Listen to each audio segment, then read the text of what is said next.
All right, Ryan. So we were just chatting that this is Manufacturing Happy Hour. Special guest host today, Jake Hall, Manufacturing Millennial.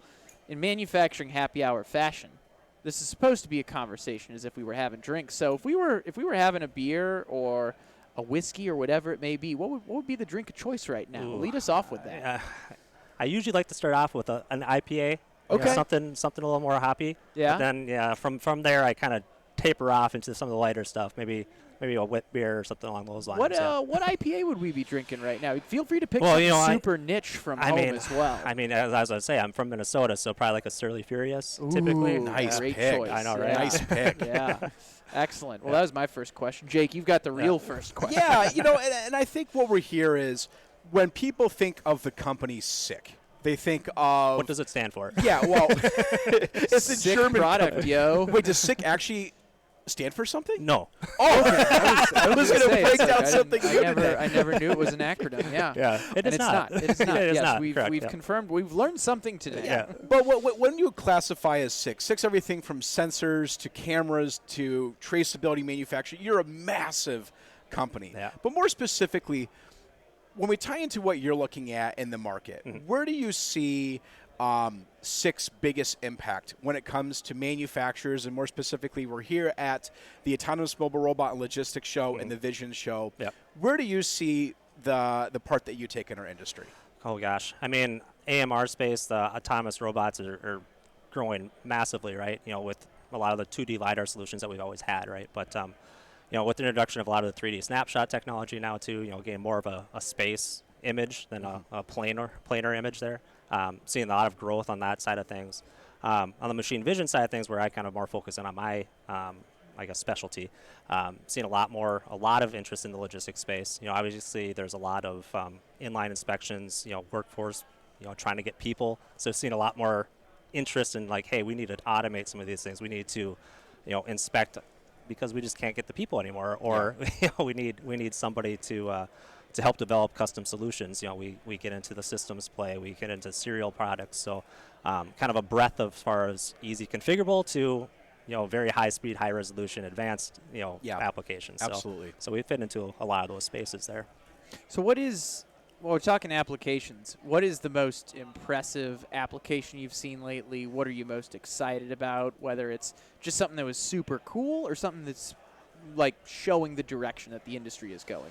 I mean, I think there's a lot of, we've had some custom solutions around, pallet integrity checks, as simple as it sounds, like, hey, I want to check for a cracked pallet, right? Yeah.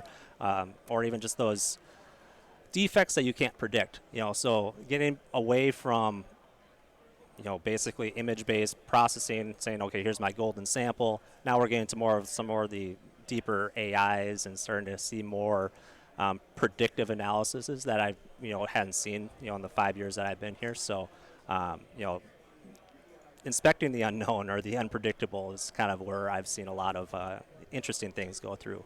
Yeah, and so if you're walking through a manufacturing facility, or especially in the logistics, all the conveyors, the miles of conveyors that companies are rolling out automated storage retrieval systems at, they think of SICK, and they see SICK products everywhere.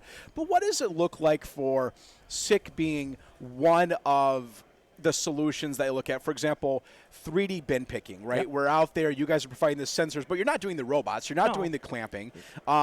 What does it look like, or how do you guys make sure you're strategically aligning yourself so when a partner goes out to look at all these different solutions that are out there, you're one of those people that are easy to work with, if it's sensors, if it's 3D vision, if it's 2D vision, if it's the traditional LiDAR sensors that we think of either as floor safety or that's pretty much on any single mobile robot that's out there. Yep. How are you making sure that you're the most accessible when it comes to solutions? We do have a lot of expertise in, obviously, the robotic and the bin picking. So we do have some, dedicated, even though they're not robotics engineers, they are very good at robotics still. So, but at least a lot of partnerships that SICK has developed, with, some robot manufacturers, making it as easy to use, making sure our communication protocols are communicating with how they're expecting to be communicated with, the data streams coming out, in a manner that they're expecting. So I think a lot of those relationships that the SICK has been building has helped with that. On the on the safety side of things, obviously, that we have a lot of safety for, robot zone and making sure it's a safe environment there too. But yeah, really starting to see. I think it's that collaboration. That's where SICK has always been kind of like, collaborate, right? So, making sure that we integrate seamlessly, and it's, those relationships have been key in that, right? Yeah. So, Ryan, how did you get into this industry in general? We haven't asked that question a lot today, but I'm interested to hear your story. I took a path here. So, mechanical engineering. Haven't done it since I graduated. Yeah. Same. Same with me. It's all right. We all got something in common. Went from Minnesota, went to Arizona State. So I got out of the cold for a while. It's a good college move, I know. right? Yeah. there. Exactly. Right. Yeah. Came back. Actually, the first 2 years out of school, I was a field engineer on wind farms. So I was remote, climbing those towers daily, right? That's cool. Yeah. So what is it like climbing one of those towers? It's a straight shot up. Yeah. Now, are you climbing on the inside or the inside. outside? Okay, so you're on the inside of the yeah, tower. exactly. And there's I was thinking two or of like three- a very big telephone yeah, pole no, when there's you usually like first 2 or described 3 that. platforms, so Yeah. it's not a 300-foot poke. You got Yeah. maybe I a was couple dri- 100-foot pokes, but I was driving down from Corpus Christi, Texas, Oh, yeah. to Boca Chica to visit SpaceX last week. Okay.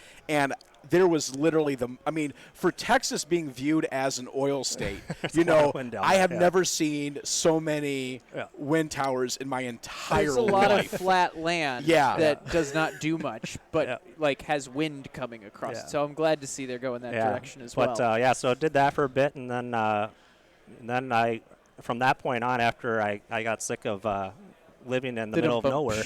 Yeah. I heard that. I'm sure that's happened. Yeah, so then before. I came back. I was worked for a Rockwell distributor for 5 or 6 years doing IC sensors and safety products as a management. Then I went to Emerson Control Techniques for a couple of years doing drives product management. Then was sick for like the last 6 years or so. You've been around. Yeah, so Yeah. been in the I guess this industry for what, a dozen years now or so. So it's been a little bit. So Well, we appreciate you jumping on, sharing your perspectives. Yeah. Thanks for taking the time. oh, thank you. That was painless. Yeah. That's Awesome. the goal. All right. We'll see you with more soon. All right, sounds good.